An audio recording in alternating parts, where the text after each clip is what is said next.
E na estreia do nosso mais novo quadro Falando Direito, a doutora Salwa conversa com a psiquiatra Ana Luísa Kaufmann sobre uma realidade da vida moderna: morar sozinho.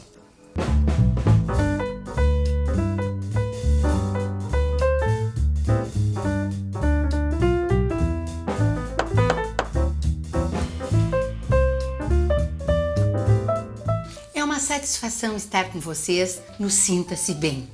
Nós estamos começando um quadro que fala sobre o direito de família, direito sucessório. Nós vamos procurar fazer um ciclo de vida no programa Sinta-se Bem, do nascimento à morte, à sucessão. Vamos passar pelo nascimento com vida, pelo casamento, pela união estável, o direito hereditário do cônjuge. Será que tem direito hereditário o companheiro? Pois nós vamos abordar tudo isso no programa da Cláudia Fleury, minha amiga querida, que me deixou muito satisfeita com o convite para dividir com ela também, ter uma participação no Falando Direito, que eu espero que vocês gostem. Pois o nosso programa de hoje vai abordar o início dessa situação, porque o direito de família, ele se atém ao direito patrimonial e ao direito pessoal. Então ele aborda toda essa divisão patrimonial, tudo aquilo que ocasiona, muitas vezes, se não bem administrado, querelas, disputas, que vão redundar num divórcio litigioso ou numa dissolução de união estável litigiosa. Porque o direito de família também aborda, junto ao direito patrimonial e ao direito pessoal, o direito vinculado à união estável, que hoje nós temos as uniões estáveis na mesma proporção do casamento. Mas nós não somos agregadores, nós não somos pessoas que querem viver casadas, unidas estavelmente, enamoradas, pois não sabemos hoje em dia. Até porque nós vemos tanta veiculação de que nós vivemos tanto hoje como singles, com apartamentos pequenos. Hoje Porto Alegre tem diversos flats, São Paulo tem apartamentos de 12 metros quadrados. Quer dizer, é um sofá que de noite vira cama, é um vaso com um chuveiro e um armário embutido em cima do sofá. Então, nisso vivem muitas pessoas. Por que, se nós somos agregadores? Eu me lembro quando eu fiz o curso de História que eu tinha professores maravilhosos como Irly McCarthy Moreira, que nos falava sobre as pessoas sós. E no pós-guerra da Europa, quando as pessoas ficaram muito afeitas aos animaizinhos, aos cachorrinhos, na frente das lojas, logo após o fim da guerra, as pessoas chegavam e colocavam nos receptáculos os cachorrinhos amarrados para entrar. Hoje nós estamos vivendo uma situação dessas 10, 20, 100 vezes mais significativa do que naquela época. Dizia-se que naquela época é porque as pessoas haviam passado por perdas durante a guerra. E é verdade. Então que isso as fez ficar um pouco com medo dessa vida a dois, dessa vida em família. E quando se avizinhava uma situação de ficarem sós, então se apegavam ao cãozinho. Para nos esclarecer essa matéria, a doutora Ana Luísa Kaufmann.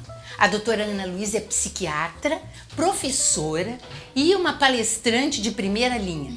Então a doutora Ana Luísa vai nos esclarecer. Doutora Ana Luísa, por que nós vivemos sós e às vezes temos até medo de buscar uma parceria, sendo que não estamos no pós-guerra? Pois é. E são sempre muitos fatores, né, envolvidos.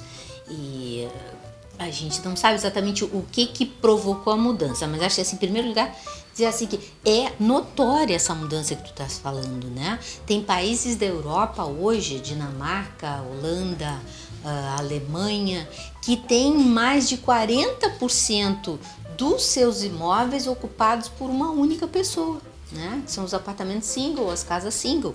E isso não é um fenômeno só na Europa, é no mundo inteiro. Nos Estados Unidos um pouco menos, parece que em torno de 30%, aqui no Brasil em torno de 14%, 15%, mas é bastante, né?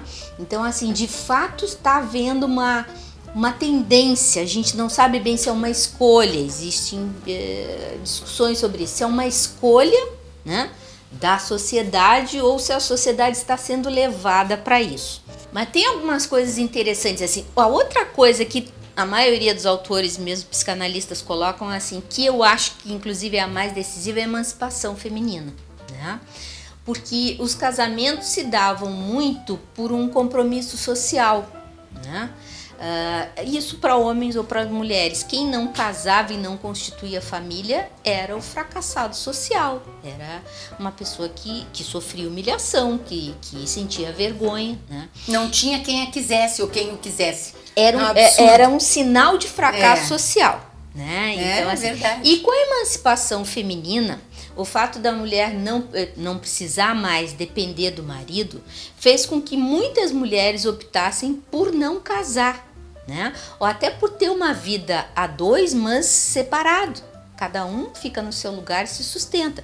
Porque tem uma outra coisa interessante assim também. Não é só o número de pessoas que moram sozinhas que está aumentando. Isso tanto no Brasil quanto na Europa e em outros países. Mas também o número de pessoas que moram juntas e optam por não ter filhos, né? Então as duas tendências acontecem. Em quase todas as coisas assim que eu tenho visto, assim, o principal é a situação econômica e o segundo principal é a emancipação feminina. A escolha por não casar, né? Inclusive tem uma coisa interessante que eu verifiquei assim, a gente sempre pensa, os jovens estão cada vez indo morar sozinhos, né? Mais cedo, não. Os jovens não são a população que mais está aumentando, eles sim continuam indo morar sozinhos, mas não é a população que faz a maior diferença nos últimos 10 anos. Do número de pessoas que habitam sozinhas, que vivem sozinhas. É essa faixa etária pós-divorciado, 40, 50 anos.